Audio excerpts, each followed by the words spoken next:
Hi guys. Before we proceed to this video, we've got something very important to share with you. Neoliberalism, Inequality and Authoritarianism by Professor John V. Kofis is available for purchase. You can order it directly from the publisher Little French eBooks or through Amazon.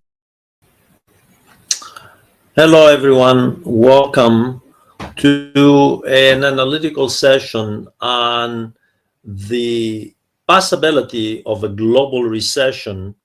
It is true that there have been,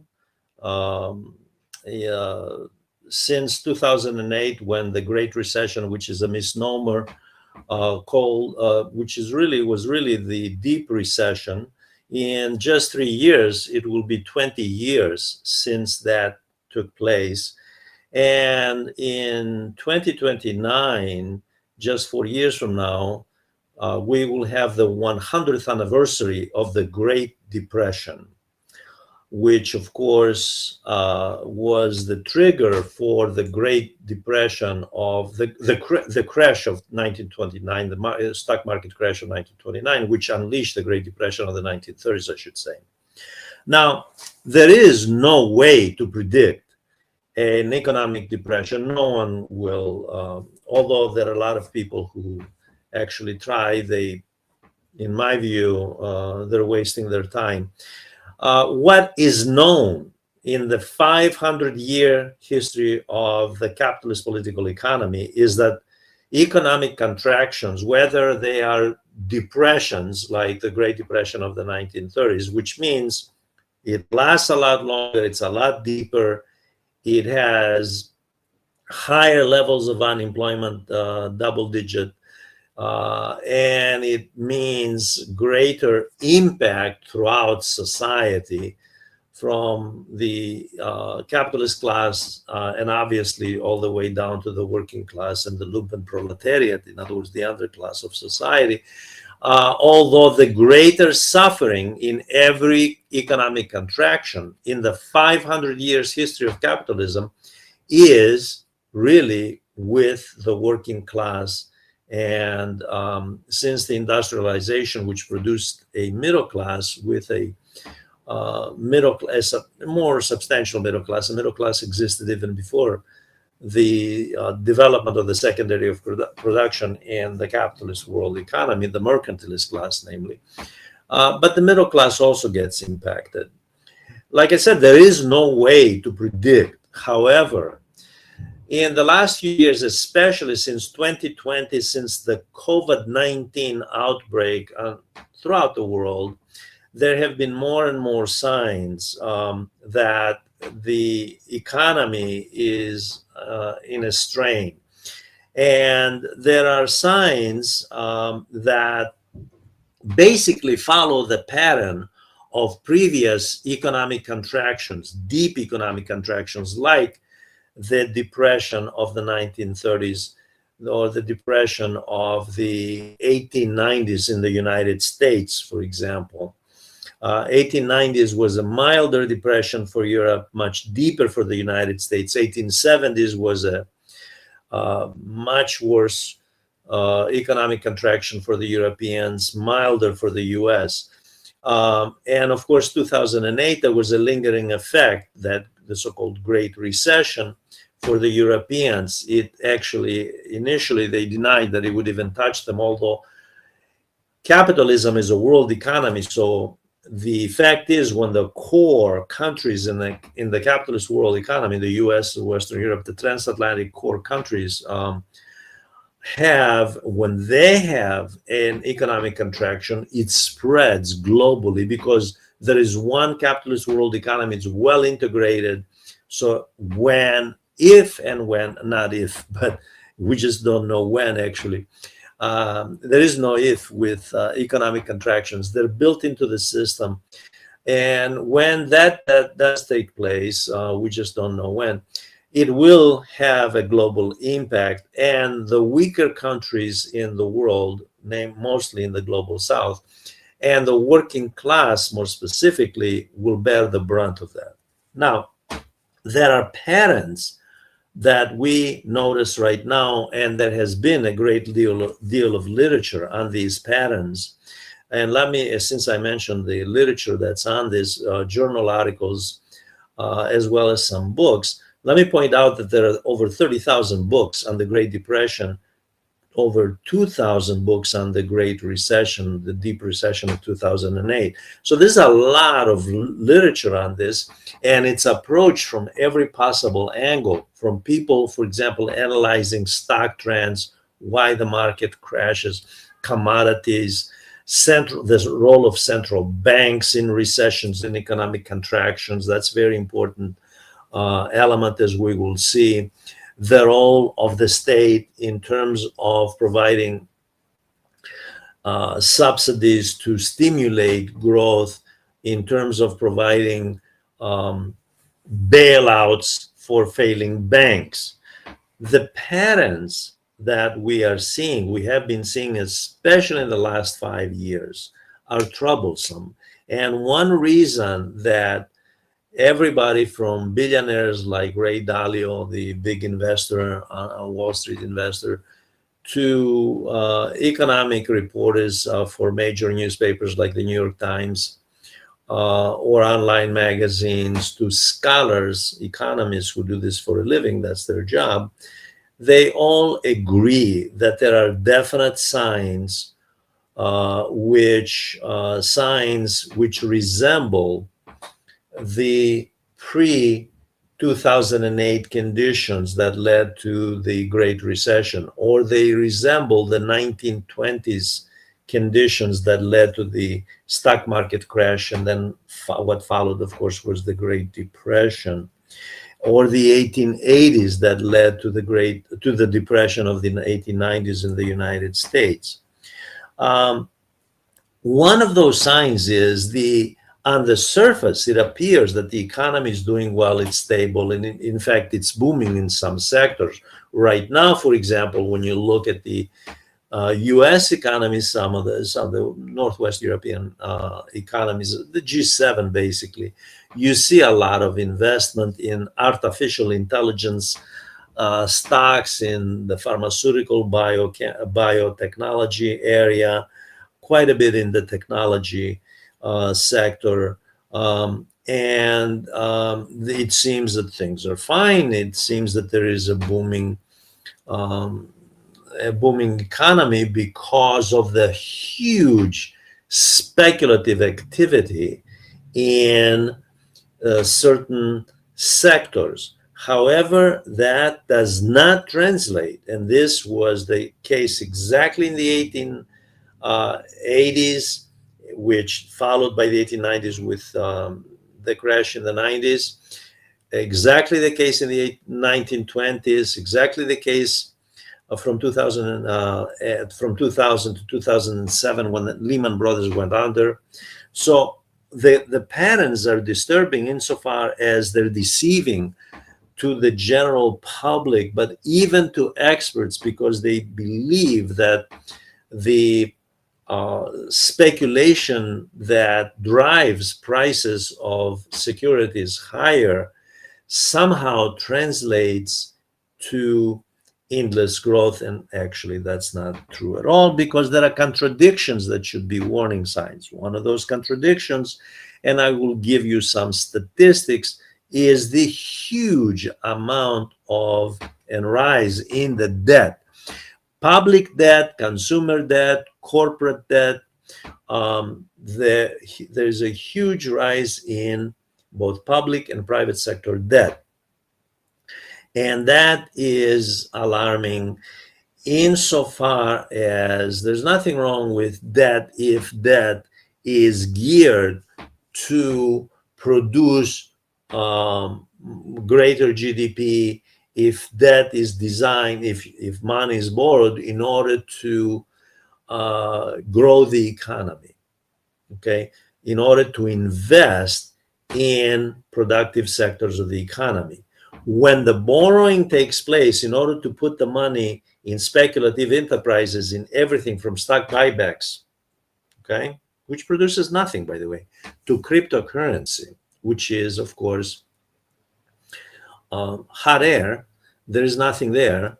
Um, that kind of speculation is troublesome. And as we will see, there are serious economists who argue, and even some on Wall Street establishment analysts who are concerned because they have seen this thing before. They have seen patterns before like these. And at the same time, they're concerned because they see a rise in the debt, and the debt is not devoted. It's not money borrowed in order to go to productive enterprises to grow the economy, to continue to have low levels of unemployment. It's money borrowed for more speculation, what's called financialization of the economy, and I'll explain that in a bit. At the same time, what we see is a huge gap between a very small number of people. In the case of the United States, 1% of the population owning more wealth than the bottom 90%. That gap creates a crisis of overproduction, as we'll see. We'll examine that theory further. That is, the mass consumer, the middle class and the working class, are not able what's been produced. So there is obviously overproduction. And what happens when there's overproduction? There is oversupply of everything. And the employers, especially large employers, and we have seen layoffs, mass layoffs, including in the tech sector, by the way. They lay people off, and that means you exacerbate the crisis of overproduction because consumption drops even more. So this is a very important issue, and this happened in the Gilded Age that the Trump administration likes to hold up as a model, which is in the 1880s and 1890s. The 1880s, the Gilded Age, by the way, the word gilded is everything that glitters, but beneath that glitter, there is nothing much of substance at all. And the depression of the 1890s proved that. The same patterns in the 1920s, the same patterns in the 1920s, the same patterns in the 2000s that led to the Lehman Brothers bankruptcy, and then, of course, that followed by the subprime mortgage crisis, mortgage-backed securities crashing in 2008, in the fall of 2008. So the patterns are disturbing because of this. Now, usually the public sector is supposed to be there to secure the safety net for all of society, except that with the introduction of the neoliberal political economy social contract in the 1980s, late 1970s in England, 1980s in the United States under Ronald Reagan, and then, of course, gradually the rest of the world buying into, within degrees, China a lot less, for example, the US a lot more, Northwest Europe a lot more. We have this shifting from social welfare to corporate welfare. So the government, the state, that is the taxpayer, is subsidizing all of this speculation. Okay, this is dangerous for countries carrying enormous amounts of debt. The U.S., for example, right now, 37 trillion public debt in an economy that's just under 30 trillion. Okay, and all experts, regardless of whether they're pro-establishment or independent researchers, progressives or conservatives, they all agree that $37 trillion debt will be going up rapidly in the next 10 to 15 years, very rapidly, by the way, simply because of the fact that the government in Washington just passed the bill, $4.5 trillion, mostly in givebacks, tax breaks to the wealthiest and to corporations. So the safety net that exists in the public sector is for the elites, it's for the capitalist class, for the corporate sector. It is not for all of society. It is not a social welfare safety net. That is very thin now. It is not that robust social safety net that existed before the Reagan administration. That has been weakened, given that in the $4.5 trillion package of basically the so-called beautiful bill that the Republicans passed under Trump's urging, that package called for 1 trillion in cuts to Medicaid. In other words, take a trillion away from the most needy population, because Medicaid, by the way, is for the poor. Let's make it very clear. Take it away and give tax breaks to the wealthiest Americans, to billionaires and multimillionaires. That in a situation inevitably coming up, namely an economic contraction, either another great recession or perhaps a depression, that scenario is frightening because those people will become even poorer. The poorest will become even poorer. And that is how economic contraction impacts the masses. Now, there is another dimension to all of this, and I have to mention it, and that is the dimension of the military-industrial complex. The United States military-industrial complex is vast, and it isn't just what used to be called the Defense Department as of now, I guess, as of September 4th, 2025, it is now called, in my view, correctly so. I don't agree with the GOP on politics and policies, but I think they did the right thing. They renamed it the Department of War. And the defense secretary proudly said, and I agree with him, that's what we are. We're going to do it better. We're all about offense, he said. I agree with the honesty. I appreciate the refreshing honesty of the Trump administration that this is not a Department of Defense. This is a Department of Offense. They go after, they're not defending anything. I don't remember Sudan invading the United States or Jordan or anybody. The US has a global military presence in most countries. I think in almost every country, minus 25 or there are 195 countries. In about 175 of them, the US has some kind of a presence. All of that takes money. It's $1 trillion.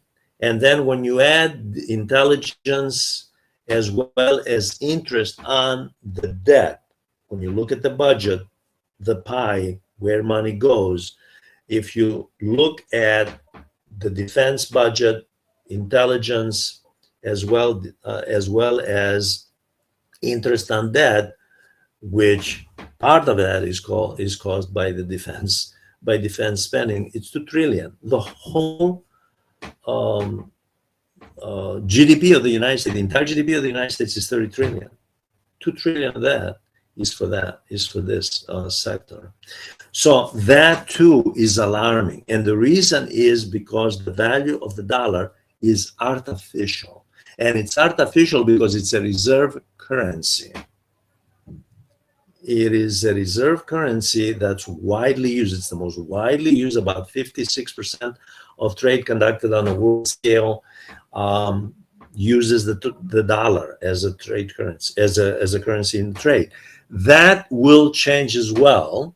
And this comes to this brings me to the last point that I wanted to make. Besides the military-industrial complex, diverting resources from the civilian economy and undercutting the civilian economy and living standards for the working class and the middle class, largely a parasitic sector, by the way, and largely taken over gradually in the last 15 years by Silicon Valley, by the high-tech companies. When the next recession comes, this will be unsustainable and it will devastate especially the middle class and the working class. Now, there are many apologists in the many books that I mentioned, thousands of books and articles about depressions, economic contraction. I like to use the general term. deep recessions, economic depressions. There are most of the books that are written and articles, and even more articles than books, by the way, are really those are apologists. In other words, they defend the system, and rarely do those scholars or journalists, whoever analyzes, rarely do they point the finger at the political economy, which is obviously what causes all of this.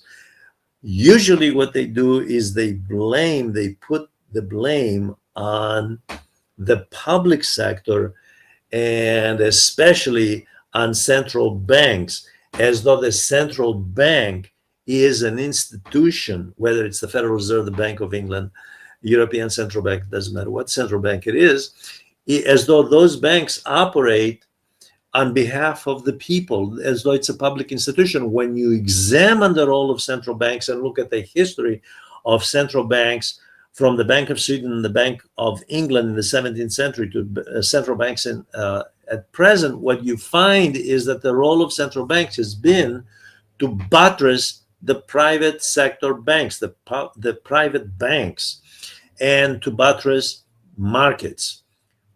In the case of the United States, Wall Street. In the case of England, the London Stock Exchange, and so forth, the Frankfurt Stock Exchange in Germany, so the Paris Stock Exchange, and so on, so forth, and so on, the Nikkei in Tokyo. So the idea that somehow the central banks represent the tangible economic interests of the public is nonsense. They represent one constituent, and that is the capitalist class. That's it. They don't represent anyone else.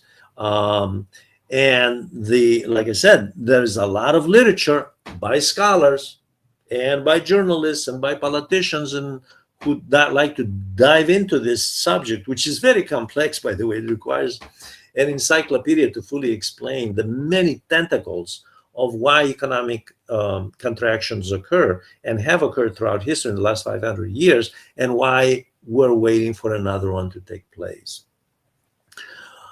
The central bank theory that somehow the central banks are at fault is actually the apologists of this of the system, the capitalist system, find themselves arguing in contradictory terms. There's that group, there's one group who argues, well, you know, there's too much liquidity into the system, which causes inflationary pressures, and that leads to overcapacity, and that means a slowdown in the economy. And then there is the other group which argues, you know, when the contraction begins, the central bank is also at fault because it doesn't inject enough liquidity. It doesn't have a loose, what we call loose monetary policy. It doesn't have a liberal monetary policy injecting money supply into the economy. So it has a restrictive monetary policy. No wonder recessions take place. Well, actually, the central banks are not at the root of the problem. This is not to say that central bank policy, whether it's the Fed or the Bank of England, no matter what, the European Central Bank, doesn't matter, the Central Bank of Japan, it doesn't matter what bank it is. Of course, they play a role. The question is, what are the banks doing? Whether it is in terms of the antecedents to an economic contraction, okay, whether it's the one theory of too much liquidity, or whether right on the eve of the contraction they hold back because they realize there are inflationary pressures, and they adopt deflationary policies which exacerbate the economic contraction, which is true, by the way. That's not untrue. Of course it's true. But why do they do that? Whose interests are they representing other than big capital? No one's. That is the only interest the central banks represent. And they operate on the assumption that interest is identified with a national economic interest. So they have no choice. That's how they're going to operate. They're not operating on the basis of the interests of the auto workers or the potato farmers or anybody else. Certainly not the miners, the working class, or the farmers, the small farmers. No, they're operating on the assumption that's what's good for corporate America is good for the entire country, which of course is not the case in reality, because statistics bear this out. 1% owns 90% of the wealth. That statistic speaks for itself. So that is the way that that pattern goes. And so the apologists of the system do not acknowledge that, in fact, what we have is an inherent um, mechanism, if you will, in the political economy. It's the cyclical economic contradictions, and that has existed for 500 years. The capitalism expands and contracts, and in every few years, there is a contraction, mild recessions, and then longer, 30 years or so, sometimes 40, depressions or deep recessions like 2008. Now, Keynesian economics from the 1930s, and I'll talk about John Maynard Keynes, how the Keynesian model tried to adjust that and inject market equilibrium and mitigate the impact of these cyclical economic contradictions and contractions into the economy. But the fact is that crises in capitalism are caused by the system itself. The system itself has been creating crisis. Now, the state, which is an agent of the capitalist class, it works for them. And it's not just, and I'm not just going to mention the obvious, namely the lobbying money that pours into the pockets of politicians so they can run their campaigns, so they can get elected and vote exactly as they're dictated to. The most recent example of this is a senator, one of the senators from the state of Maine, who apparently received $2 million, although she was against the big, beautiful bill, the $4.5 trillion give back mostly to the wealthiest Americans and to corporations. She received $2 million to vote in favor in the last analysis, and did.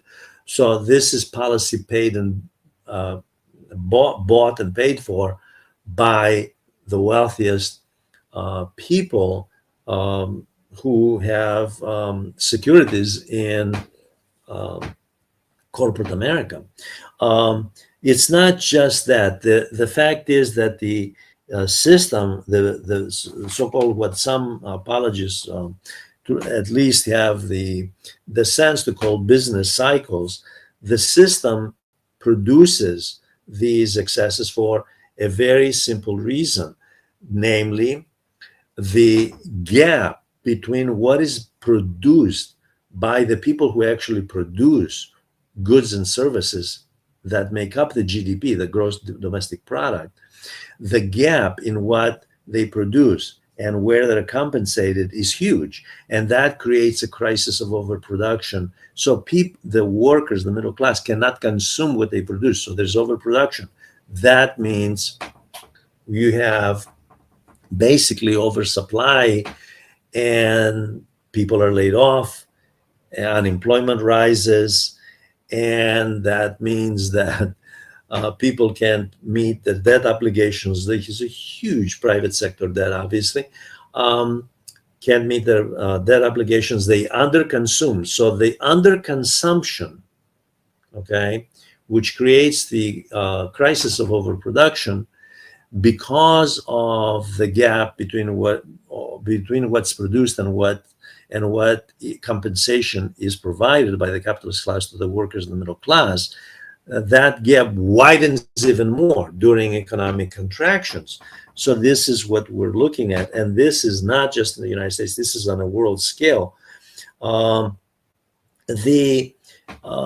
apologists of the capitalist system argue that economic recessions, business cycles are natural, like seasons in the, in all countries that have 4 seasons. Most countries have 4 seasons, depending where they are on the globe. Well, it's just the nature of the beast. And so it's not the capitalist system. Nor do they, and when they do blame, nor do they blame the corporate structure of the economy or the neoliberal political economy, which is based on privatization as much as possible, privatizing as much of the public sector as possible, corporate subsidies, huge decrease in the tax liability for the wealthiest, an increase in the tax liability of the mass consumer.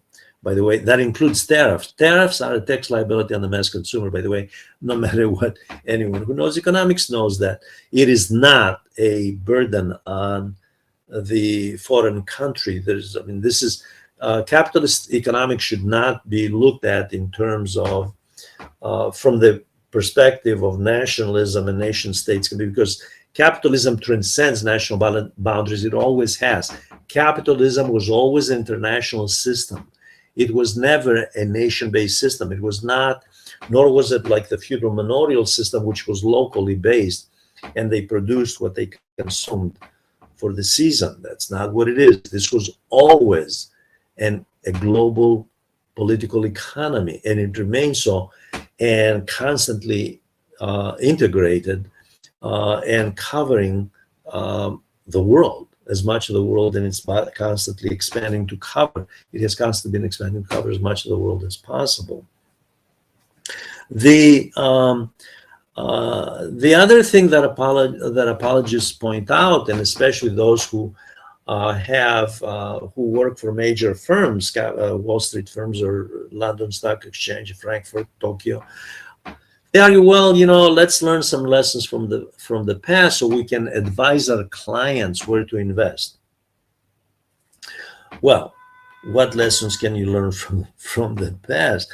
The lessons, interestingly enough, that many of them learn from the past is, and this is amusing when you read about all of this, is that the government should cut more social welfare than it has already cut under the neoliberal system, and provide more corporate subsidies and more bailouts in the next contraction. That's their solution. That the government should be there when the system fails. Now, there is an element to this in the next contraction that's coming, that's inevitable. I don't know when it's going to come. No one knows. It may come toward the end of this decade, the 20s, or the next one. It will come when it does. However, there is a new element to this, which is extremely important, and that is the element of the transition from the US-led G7, which includes Japan, the transatlantic core, to the China-led BRICS group. Now, just recently, in the first few days of September 2025, there was a meeting in Shanghai.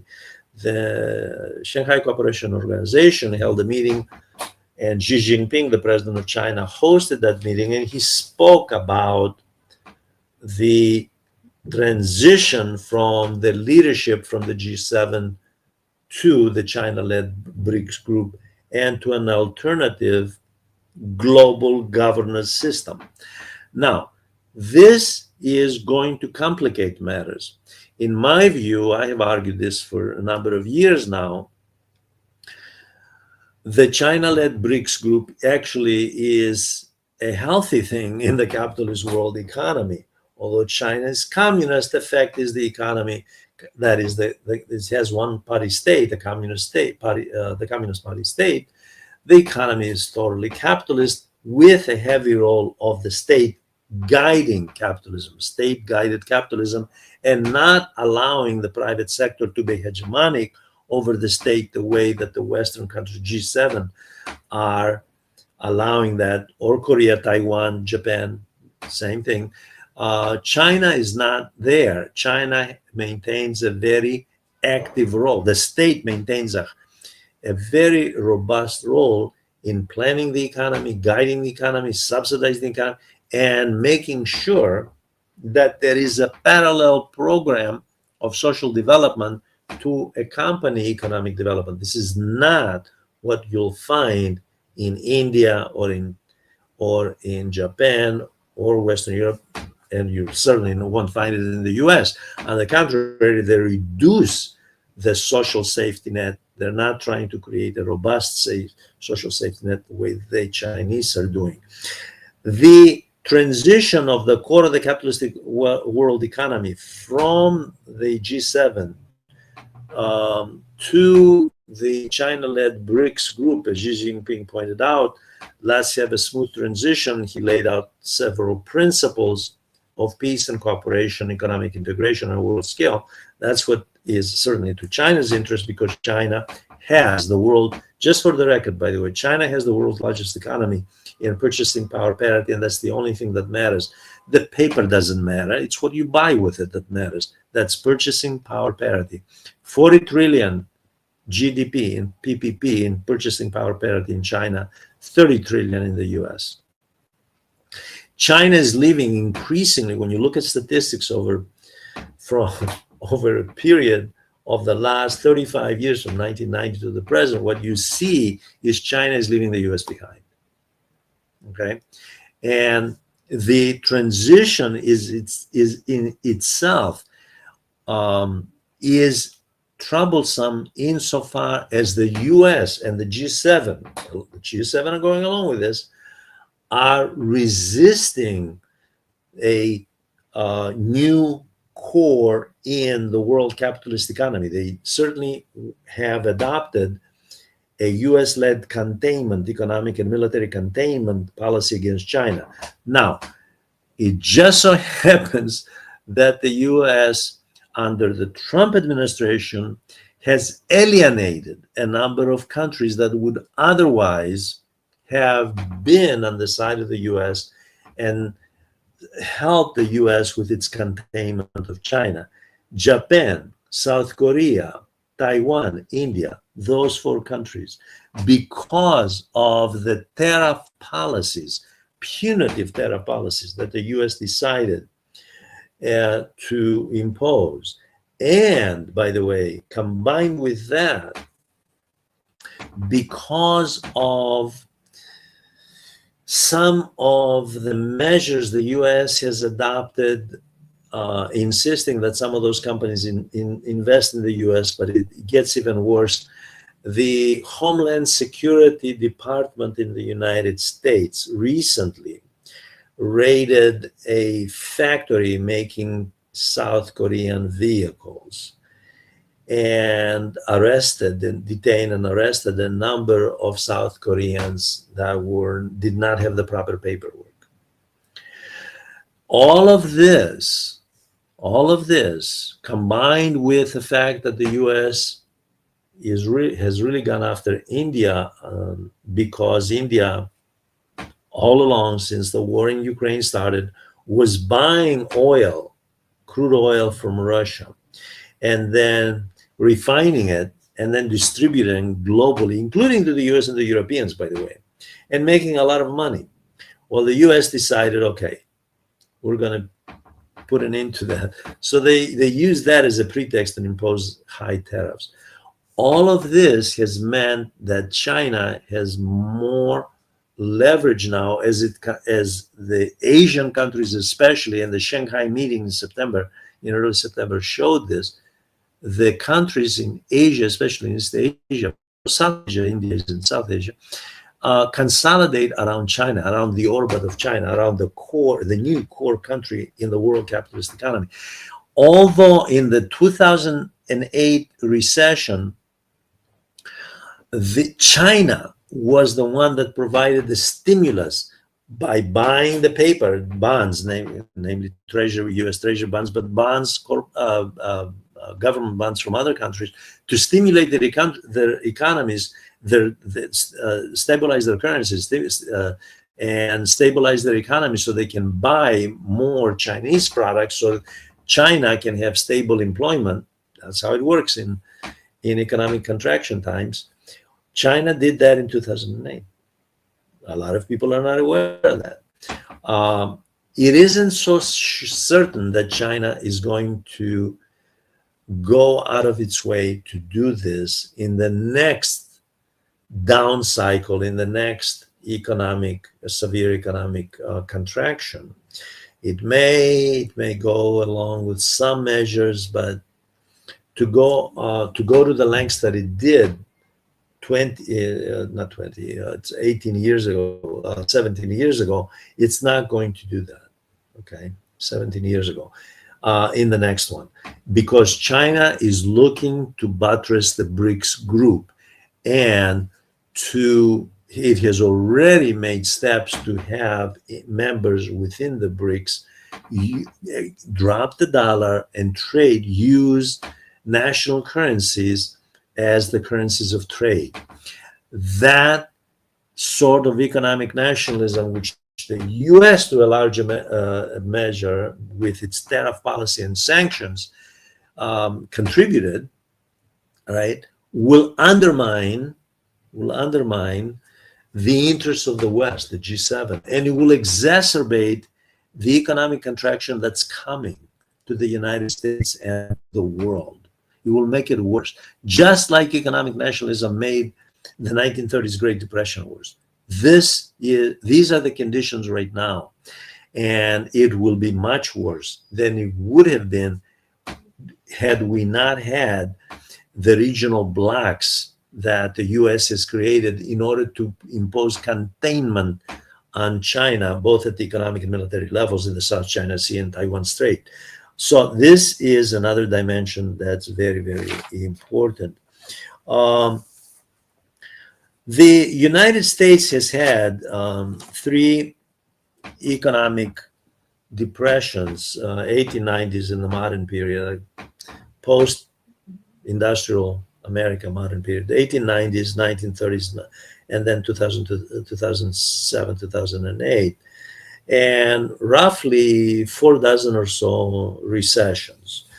The difference, as I already stated, it's the longevity of a depression, it's the depth, it's the level of unemployment, it's the negative, it's consecutive negative growth, GDP growth, 2 quarters or more. So this is very important to consider.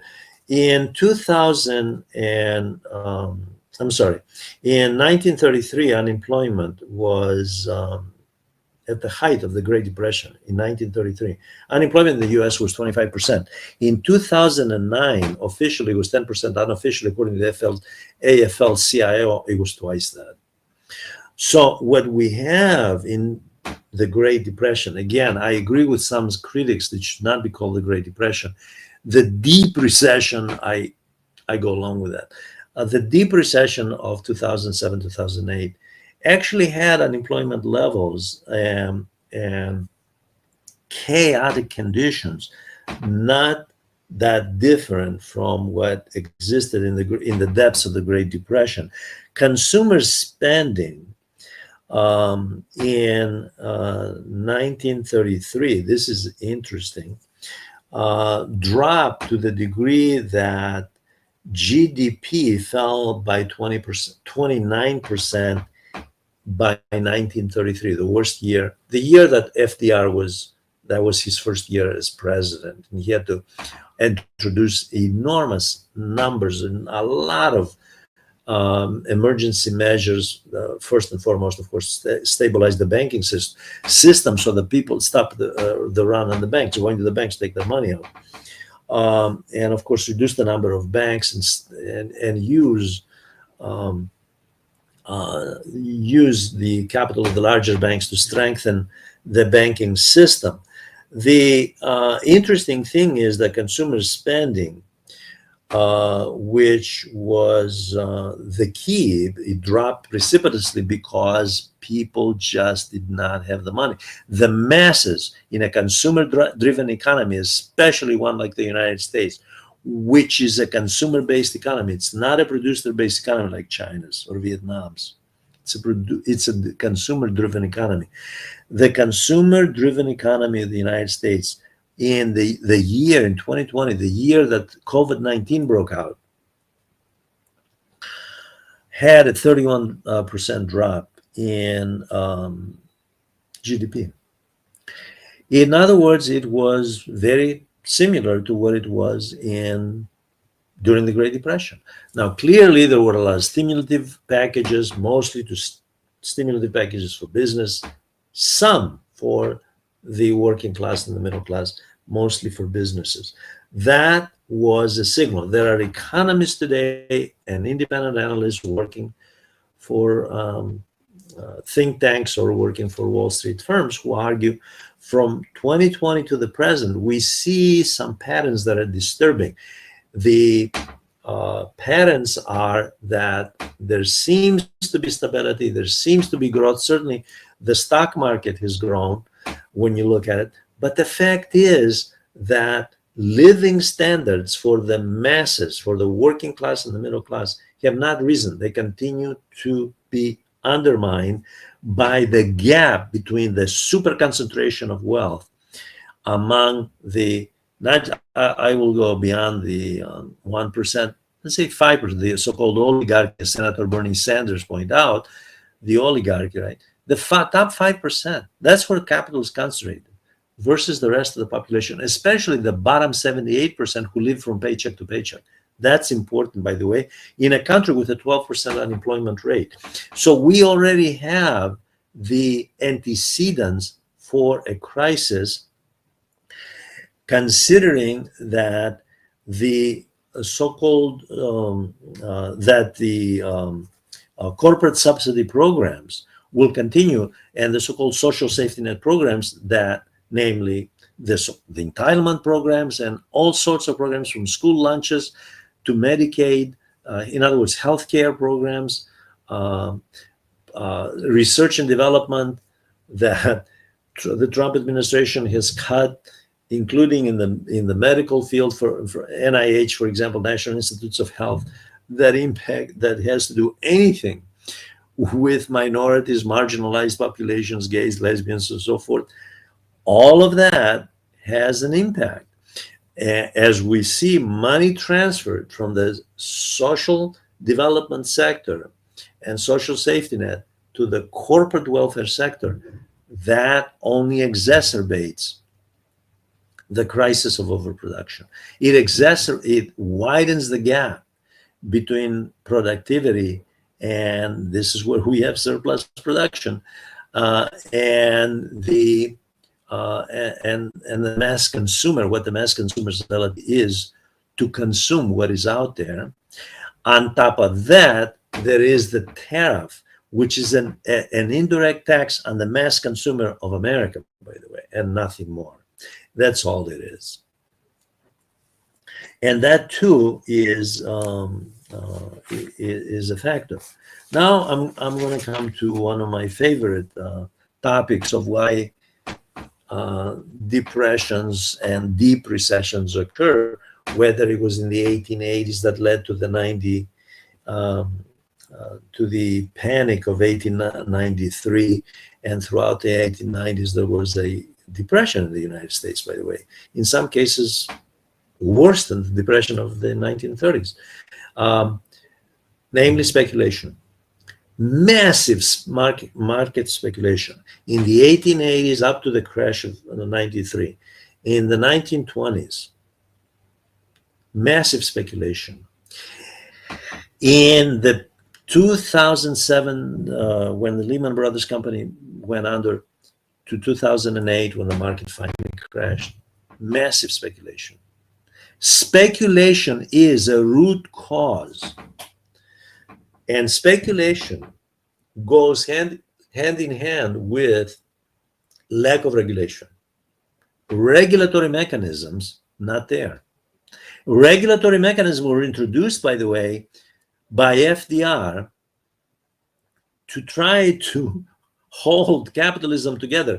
FDR, contrary to what a lot of people on the far right call him, socialist, communist, and so forth, actually followed the playbook of John Maynard Keynes, who was himself not a Marxist, but intelligent enough as an economist to realize that the Marxist analysis of the crisis of overproduction in the capitalist political economy made sense. And the question for John Maynard Keynes was employment levels stabilizing the economy, market equilibrium, raising consumption, raising taxes on the wealthy, by the way. Who else had money to be paid?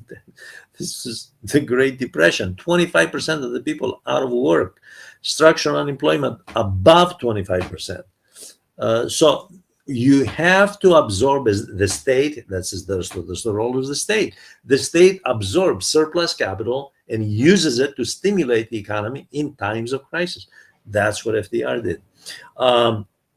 We have today a state that absorbs the surplus capital. From where?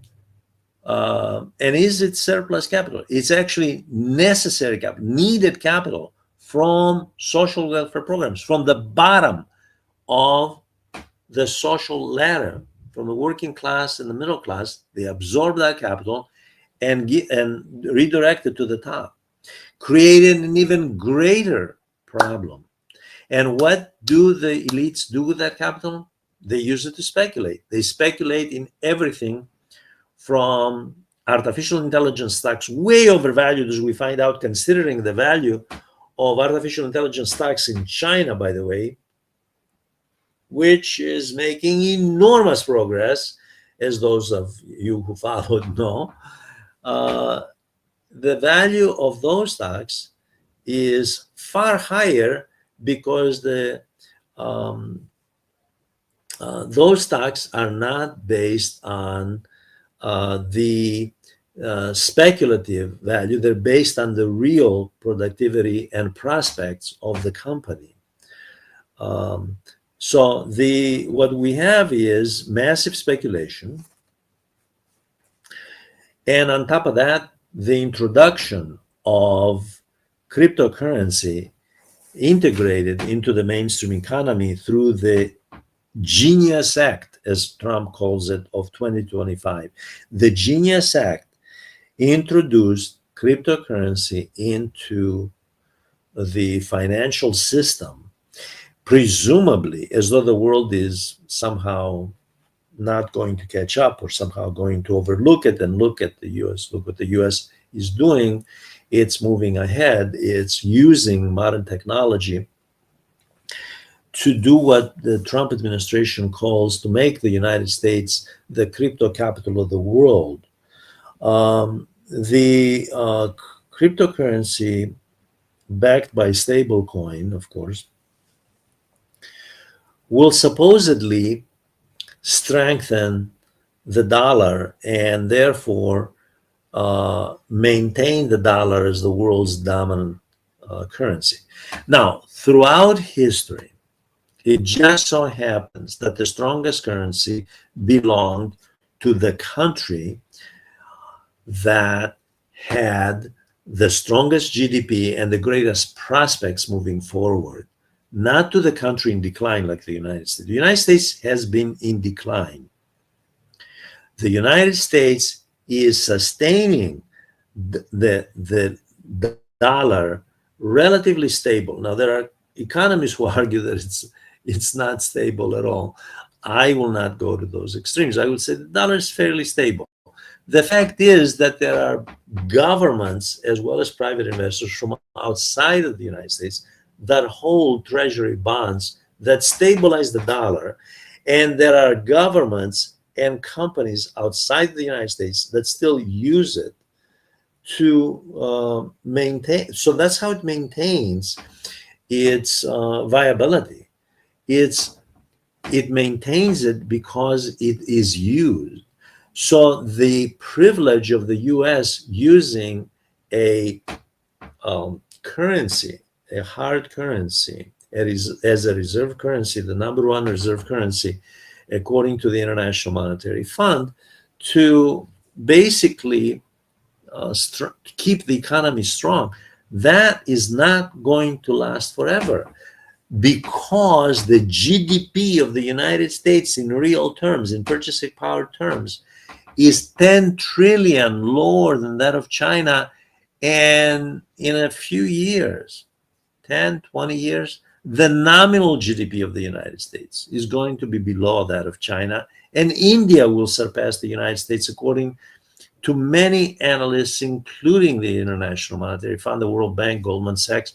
China and India will surpass the US in both nominal and in both purchasing power parity and nominal GDP. What will this mean in terms of the contracting cycle that's impending, that's coming, that's built into the economy because of the crisis of overproduction? Obviously, a reduction in living standards in the United States for the working class and the middle class. This is not to say that the United States is about to become, some global South country irrelevant. Not at all.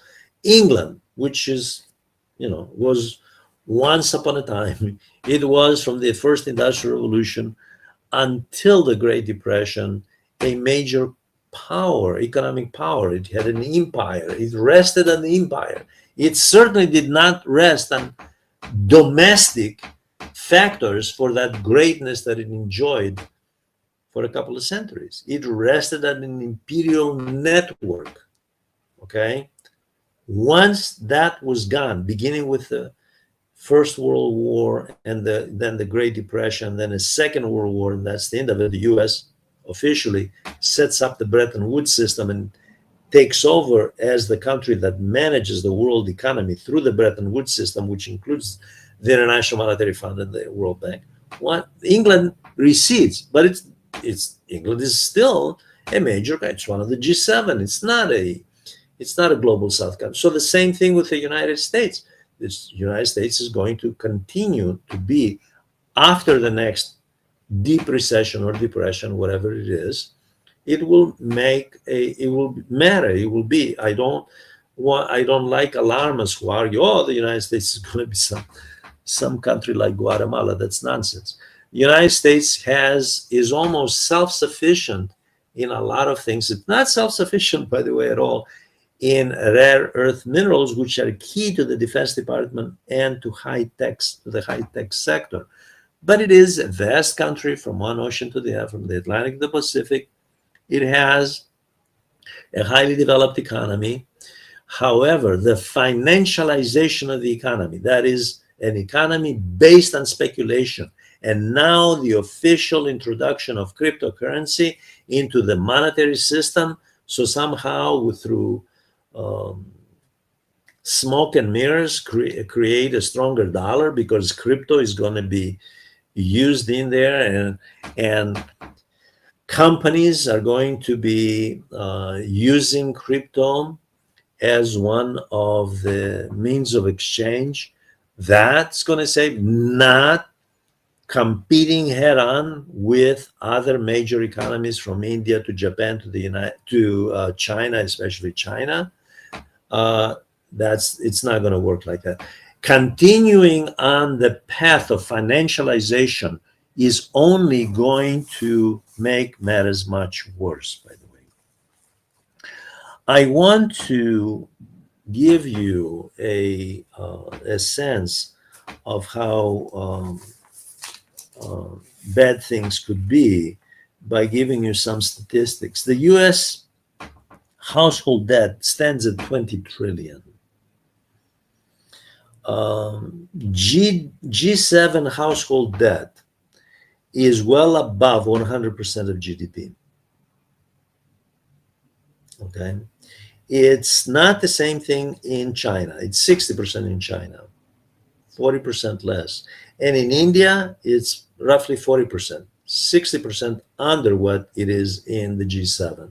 So China and India don't have the problem of household debt, nor do they have the problem of the US federal debt at 37 trillion and rapidly rising, by the way. rapidly rising. There is something else here, however, which is alarming, and that is the most recent public opinion poll, which indicates that a percent of Americans do not believe that the economy is as stable as mainstream networks and newspapers and so forth and economists, mainstream economists maintain. Let me give you these statistics. This latest poll indicates in 2025, right now, 53% of Americans believe that the economy is bad and getting worse. 53%. It was 49% in 2009, the worst year of the deep recession. That statistic should be alarming because people judge the economy by their own conditions. You know, there's an old saying when you take economics courses in college that there may not be a depression in the economy, but because the rich are doing well and a segment of the population is doing well. Even during the Great Depression, there were still wealthy people. They did well. But 53% of the population is not doing well. 78% of the population lives from paycheck to paycheck. In 2009, it was 49%. In other words, during the deep recession, there was a 4% lower who believed that they were very bad off. They were not doing well, and that the economy was not getting better.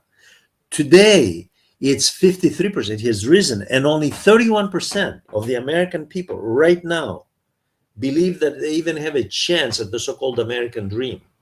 That's very important. So the statistics, when you examine it, and I'm not even going to go into the number of people in structural unemployment, that is seasonal work. It's that unemployment statistics may look good, although those are the official statistics. Unofficial is, like I said, is usually twice that. And then when you put structural unemployment, you have the seasonal works, the part-time workers and so forth. That is not a good picture. That's not a good picture. And then 31% of the American people, less than a third, believe they have a chance at not that they are living the American dream, that they have a chance at the American dream. This is a huge drop from the 1960s, from the Kennedy-Johnson era during the Vietnam War. Huge drop. Okay.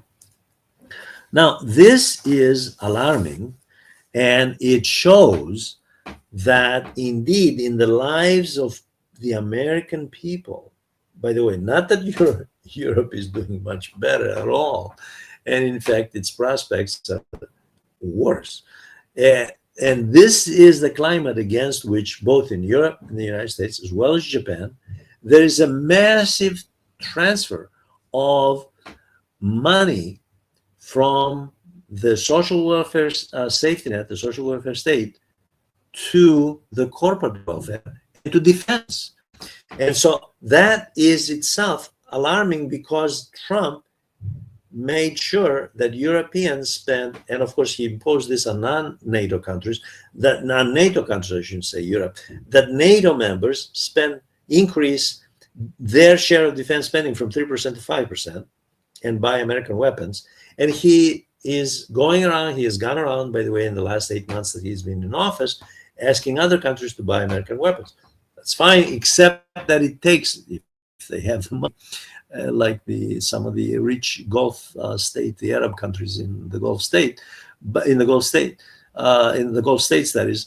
However, the fact is that is money siphoned off from the civilian economy that could be going to productive sectors. And it's money that could be devoted to social development, education, healthcare, and low-cost housing. These are problems as much for the United States as they are for other core countries in the G7. It's not just the United States.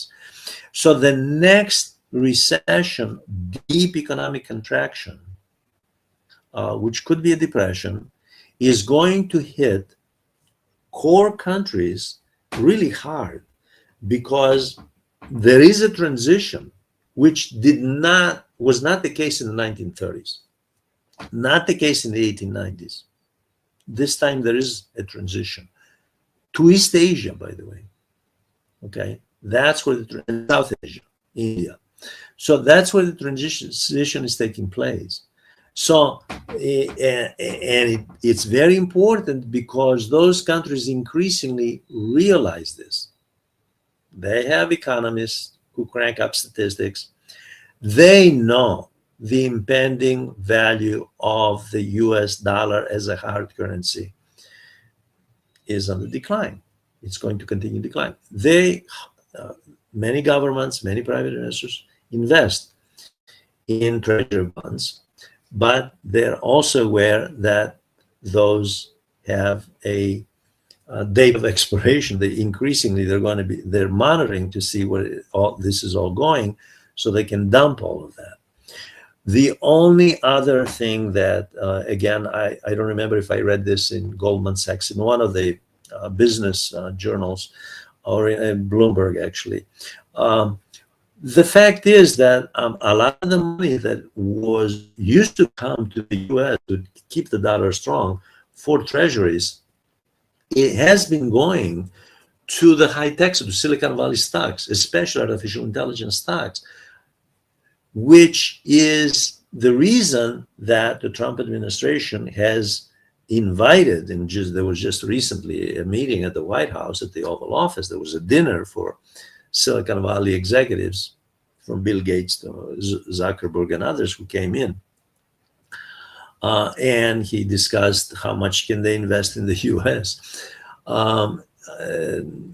Basically, the Silicon Valley has moved into the mainstream of conducting policy for government. And Silicon Valley is looking at continued privatization of the public sector, basically taking over, doing more of what we call capital investments, and replacing, transitioning the federal government, federal workers, the federal government run by federal workers, transitioning from labor intensive to capital intensive. That is a lot of money, hundreds of billions is going to be spent by the federal government, by taxpayers, to bring in artificial intelligence into government agencies, and that's only, and get rid of people, human capital, get rid of people, bring in the machine,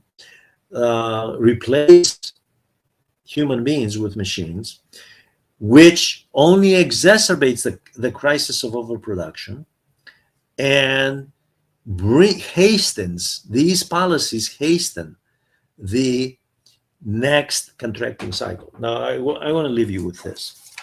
I looked at the Project 2025, which is the blueprint for what Trump is supposed to be doing, put together by billionaires behind think tanks that dictated what should be in that in U.S. domestic and foreign policy.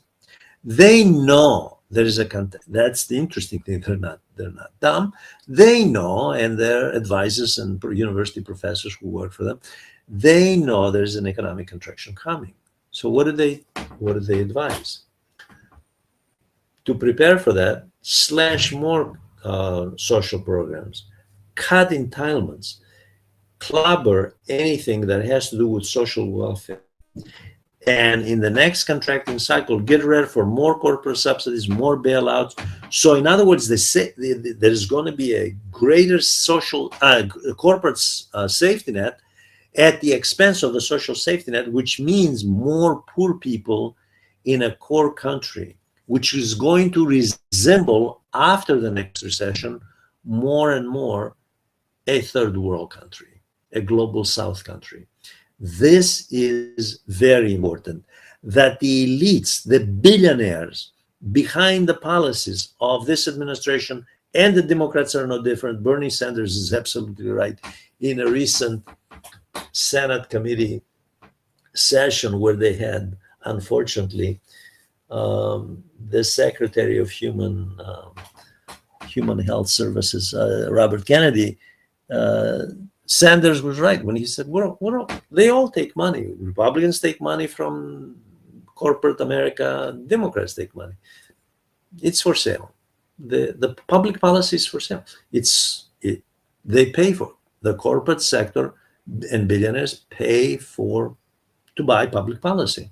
They invest, and they know that there is an economic recession coming.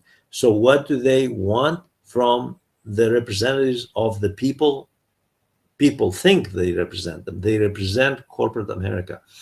They want them to provide taxpayer money, to bail out and to strengthen big capital, which is responsible for the crisis to begin with. This is the irony. I want to thank you for listening. I want to ask you to write questions and comments, ask questions, write comments, and to please join this channel, which is educational. Thank you very much.